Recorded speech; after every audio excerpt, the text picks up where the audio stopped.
उन पर लगातार बांग्लादेश में अत्याचार हो रहे हैं और बांग्लादेश में कट्टरपंथियों के निशाने पर मंदिर हैं। अब एक बार फिर से लूटपाट हुई है, तोड़ा गया है। मां चंडी देवी के मंदिर में तोड़फोड़ की गई, वहां से गहने लूट कर ले गए। गहनों के साथ साथ जो दान पात्र थी, और आप ये समझिए कि दान पात्र का पैसा तो लूटा ही लूटा, वहां जो मंदिर की घंटियां थी उनको भी लूट लिया है इन कट्टरपंथियों ने। तो ये हर गुजरते दिन के साथ ऐसी दो चार खबरें जरूर आती हैं। अभी पिछले दिनों इस्कॉन मंदिर में हमने देखा था तोड़फोड़ हुई थी, और जितने हिंदू मंदिर हैं वो बांग्लादेश के कट्टरपंथियों के निशाने पर हैं। अब एक बार फिर से एक हिंदू मंदिर में तोड़फोड़ की गई है। मां चंडी देवी का ये मंदिर, आप तस्वीर देखिए क्या हाल किया। मंदिर का दान पात्र लूट लिया, गहने जो माता को चढ़ाए गए थे वो गहने इन कट्टरपंथियों ने लूट लिए।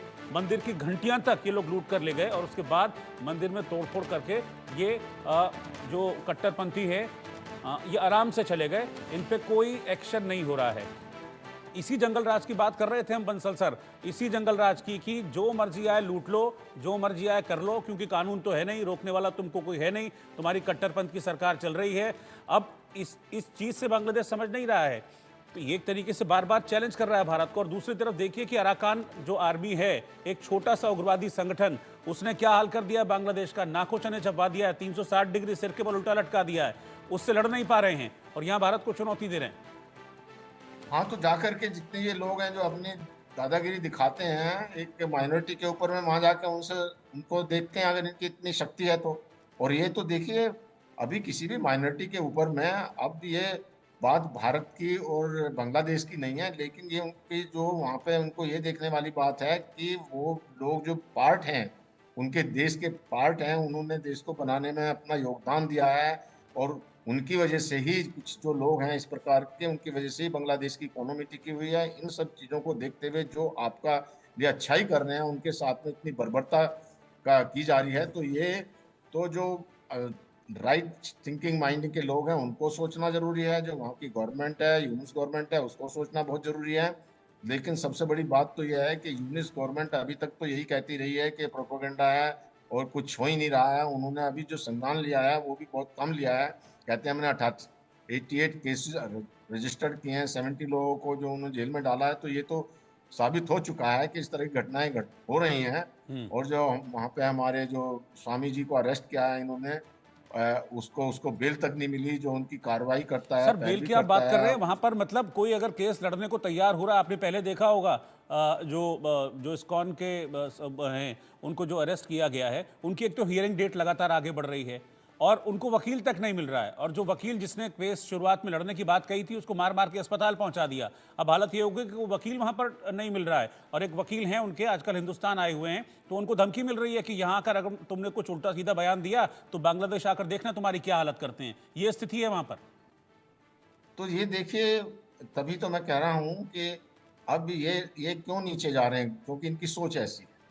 अभी आप हिंदुस्तान में देखिए, हमारे यहाँ टेररिस्ट कसाब आया, उसको भी पूरा जो है एक न्यायिक प्रणाली के अंदर में उसका ट्रायल किया गया। और वहाँ पर जो एक इतने बड़े महात्मा और जो एक इतनी बड़ी ऑर्गेनाइजेशन जो मानव कल्याण के लिए काम करते हैं वर्ल्ड के अंदर में, और सब लोग उनकी कार्य को सराहते हैं। उनके एक वहाँ के जो सबसे बड़े महंत और जो सबसे बड़े स्वामी हैं, उनको एक तरह से ऐसी उनके साथ बर्ताव हो रहा है। तो आप कॉमन मैन के साथ तो सोच सकते हैं किस तरह की बात होती है वहाँ, यहाँ किस तरह का उनका बिहेवियर है, या कोई क्या ताड़ना और जो उनके ऊपर बर्बरता है या जो उनके ऊपर अत्याचार हो रहे हैं, उसको तो एक बहुत ही एक बड़ा एक विडंबना है ये।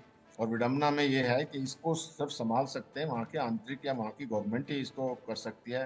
कुछ बाहर से तो तभी हो सकता है नेशनल प्रेशर, या मैं बार बार यही कहूँगा कि इंटरनेशनल पीस कीपिंग फोर्स रख करके इनके ऊपर में लगाम लगाई जाए, तभी जाके इसका सोल्यूशन हो सकता है। अन्यथा इस तरह की घटनाएं ये घटती रहेंगी। जी। यूएन पीस कीपिंग फोर्स, वो तो ये उल्टा कहते हैं कि भारत में होनी चाहिए यूएन पीस कीपिंग फोर्स, यानी कि वो इस चीज़ के लिए भी राजी नहीं है।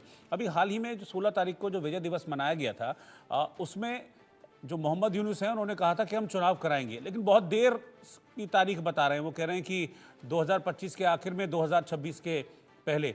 तो ये इतनी देरी करने की वजह आपके को क्या दिख रही है चुनावों के पीछे?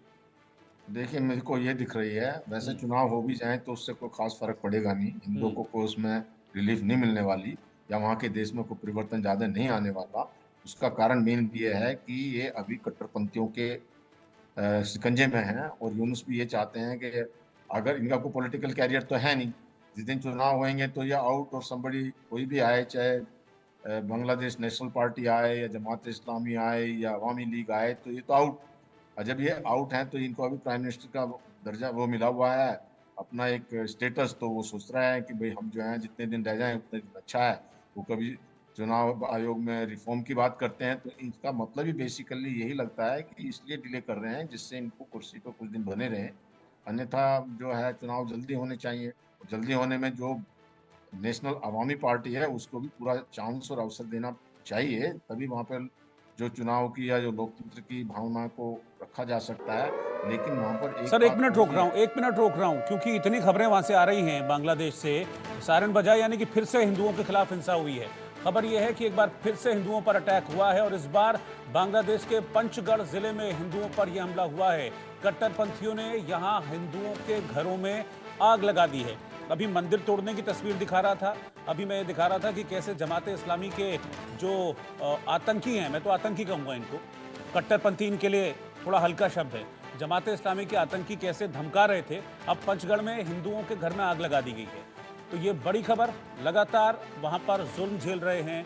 जो यूनुस कहते हैं कि 88 मामले 70 गिरफ्तारी, वो टोटल आई वॉश है।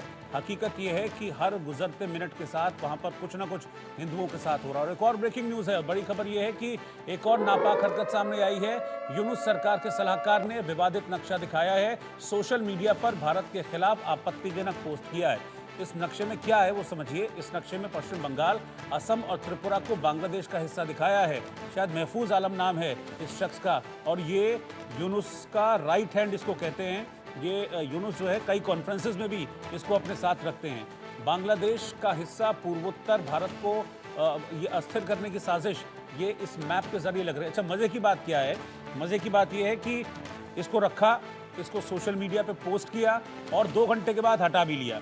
यानी कि पहले तो एक तरीके से भारत को आग दिखाने की कोशिश की, लेकिन 2 घंटे बाद ये रियलाइज़ हुआ कि कहीं ऐसा ना हो कि बवाल हो जाए, तो मारे डर के इस पोस्ट को हटा भी लिया गया। लेकिन तब तक ये पोस्ट सोशल मीडिया पर वायरल हो गई थी। महफूज आलम ये वो शख्स है जो कि बांग्लादेश के अंतरिम सलाहकार में, अंतरिम जो सरकार है उसमें सलाहकार है।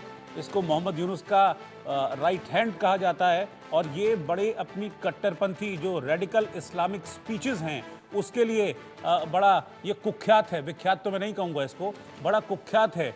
और इसने एक मैप डाला जिसमें पूर्वोत्तर के हिस्सों को अपना हिस्सा दिखाया, लेकिन मारे डर के 2 घंटों में इसको हटा भी लिया।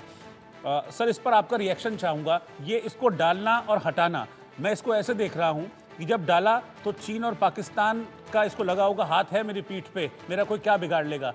2 घंटे बाद इसको सर्जिकल स्ट्राइक याद आ गई होगी शायद।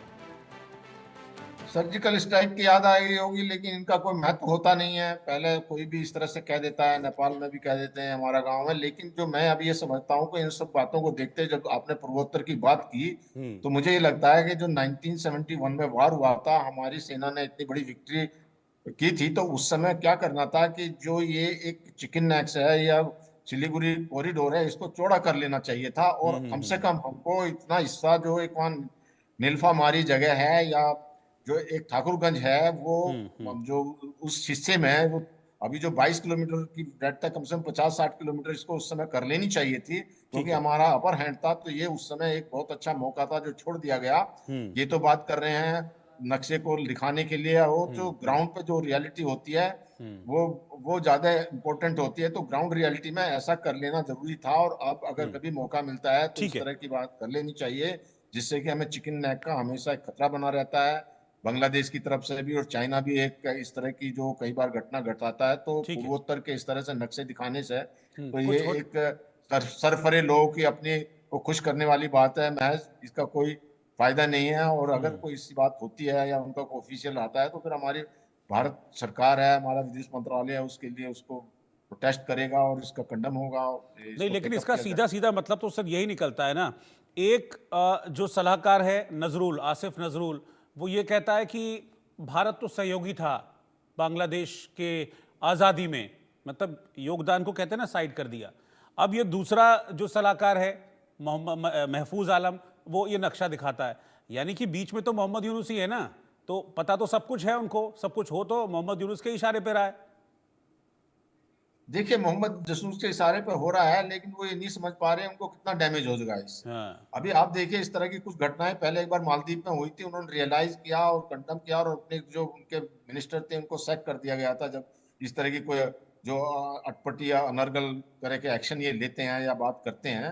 तो ये अभी उसका जो इनको खामियाजा उठाना पड़ेगा, क्योंकि अल्टीमेटली कुछ भी हो, ये कितने दिन उछलते रहेंगे, लेकिन अल्टीमेटली इनको हिंदुस्तान के या भारत के पास ही आना पड़ेगा। इनका सर्वाइवल, इनका गुजारा, इनकी इकोनॉमी, इनकी दिनचर्या सिर्फ भारत से ही हो सकती है, नहीं तो बिल्कुल। इनका जो है, जैसे पाकिस्तान कटोरा लेके घूम रहा है, ये भी घूमेंगे और इनके पास में कुछ भी नहीं है अपना।